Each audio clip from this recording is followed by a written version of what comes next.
Alam nyo ba ha? Inis na ako sa mga tao dito sa Manix House ha. Biruin nyo, magre-relax lang ako. Tsaka si Adrian lang naman talaga yung pinunta ko dito ha. Ano bang mga pinuputak-putak ng mga bibig nyo? Ba't ayaw nyo akong tigilan ha? Ingit na ba kayo sa akin? Na-insecure ba kayo? O natatakot kayo kasi baka mataasan ko kayo ha? Baka malamangan ko kayong lahat. Diba? Tsaka isa pa, wala na ba kayo ibang mapuna sa akin kundi yung kilikili ko ha? Yun na lang talaga yung ibang silipin nyo kasi wala na kayo ibang masilip. Alam ko ano yung magiging reaction ko dito. Matatawa ba ako, maiinis, o maaaw?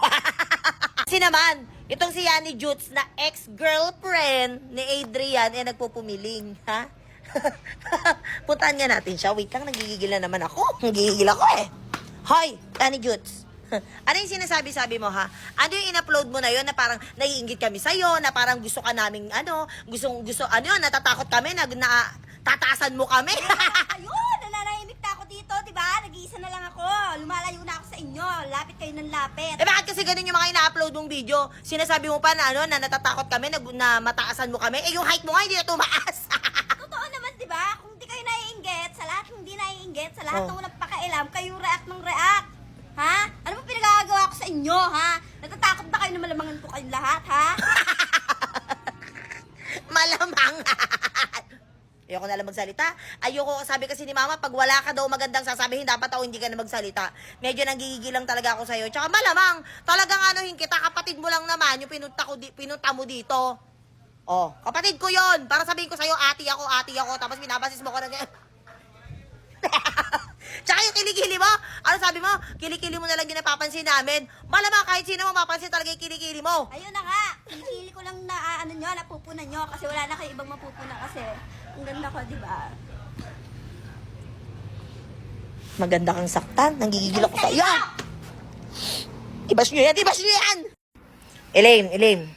Elaine, anong masasabi mo doon sa mga kumakalat or doon sa mga comment section na sinasabi nila na nagbago na daw yung ugali mo? Para bang daw naging masama ka na, parang nahahawa ka na rin daw sa iba. Kasi napanood nila yung vlog ng Kuya Yuki mo, yung ginawa mo kay Yani Jutes.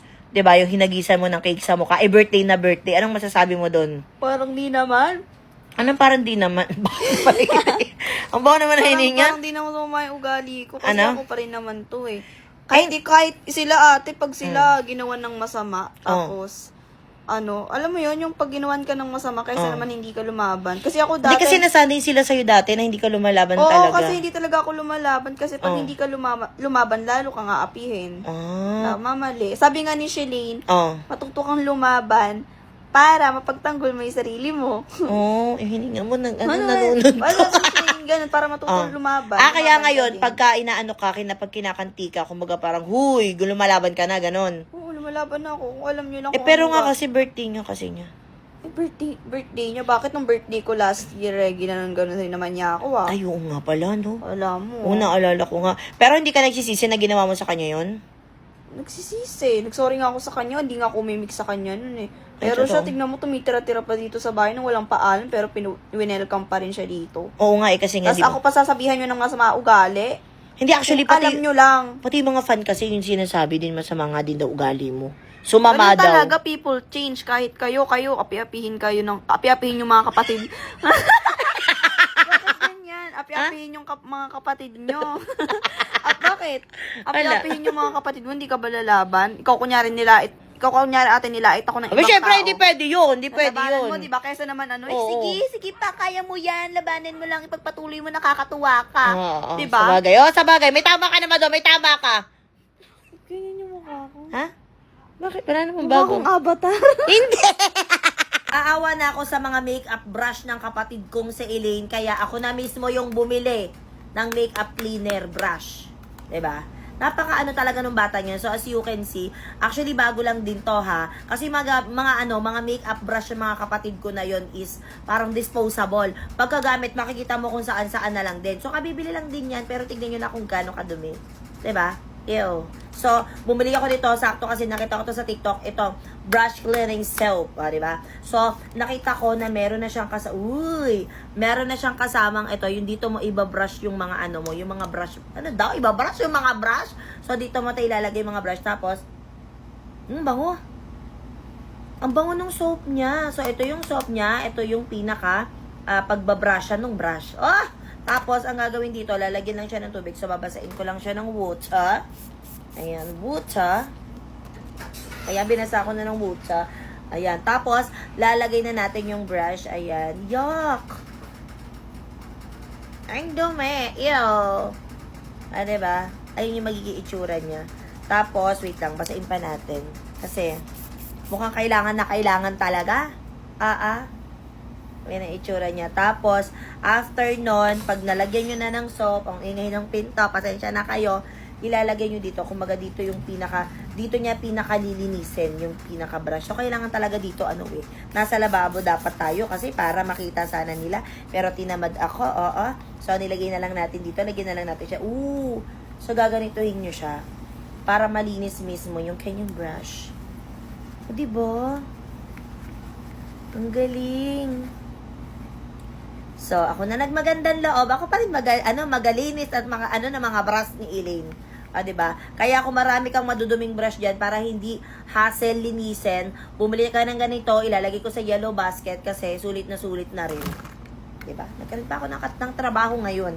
Nanghali ako ng gising. Buti na lang, meron akong Halojoy canned braised fork.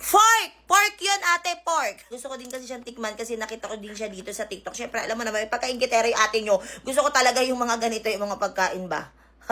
So, gusto ko siyang tikman. Binili ko na yung buy one, take one. Kasi baka na naman magsisiya ako kung pag isa lang yung binili ko kasi masarap. So, easy, lang siya, easy open can. Uy, English yun. Ayan, ganyan. Ay! Kumataas. Ay! Wala kasing magbubukas para sa akin Pasensya na kayo. Ito yung wait lang. Kasi matatapon yung sabaw Bakit ako sa inyo itsura? Ayan. So, para siyang adobo style, ganun. So, natapon kasi ang daming sabaw. So, ilipat natin siya dito sa lagayan. Ooh. Good man, guys. So, by the way, ito ay merong 300 grams sa isang can. So, ganito yung itsura niya. Kasi niya. Ayan ang itsura niya. So, tikman natin siya. So, tikman natin siya ng walang kanin kung masarap.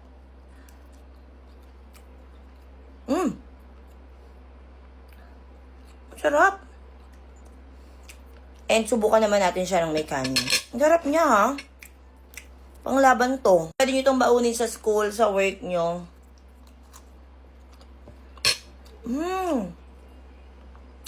Lasa siyang estopado. Alam niyo estopado? Yung baboy na may asukal na, basta yung ganon. Ang sarap niya. So, pwede nyo itong baunin sa opisina, pwede nyo baunin sa school, ayan. So, ready to eat na siya. So, depende sa inyo kung may microwave kayo sa office works, sa office nyo. Pwede. Sarap. 10 out of 10 to sa akin. Kung gusto mo i-try, lagay ko sa yellow basket. Mating na yung mga in-order ko na tinapay dito sa TikTok. Mami, tingin nga na. Dutom na ako Dutom na dutom ka na? Alam nyo, kanina pa niya to kasi talaga gustong kainin nung binuksan ko. Kasi sabi ko sa kanya, may in-order akong chocolate flavor pops. Para siyang meron siyang chocolate sa loob. Tapos, meron tong dalawang klase Ito yung isa, ito ay ice cream flavor. Tapos, ito naman ay egg sandwich naman siya. Na natin tong chocolate flavor. Ayan. Mahilig ka ba sa chocolate, anak? Yes. Hala, gito yung itsura niya, Wait lang, ganun. Sige, hatiin natin siya. Uy! Nalulubog. Ito yung niya, yung laman niya. Sa tikman natin, dali. Parang siyang ice cream yung loob. Parang ice cream siya, no? Harap na naman natin tong ice cream flavor. Ice cream flavor daw to. So, ako muna kakagat. Yung loob niya. Sarap. Sarap din, no? Parang egg sandwich. Tikman natin. Masarap to sa coffee. So, ito yung itsura niya. Parang wala naman siyang egg. Pero amoy siyang egg. Ang sarap nito. May siya. Ayun, oh. May feeling siya sa loob. Ang sarap. Tignan mo. Diba, ayun, oh? Ano kaya to? Ang sarap niya. Ang sarap. Guys, kung mahilig din kayo sa mga tinapay, ayan, yung mga chicken nyo, mahilig din sa ganon. Well, ilalagay ko sa yellow basket, pwede nyo itong bilhin sa kanila. Ano to? Hindi sa'yo na.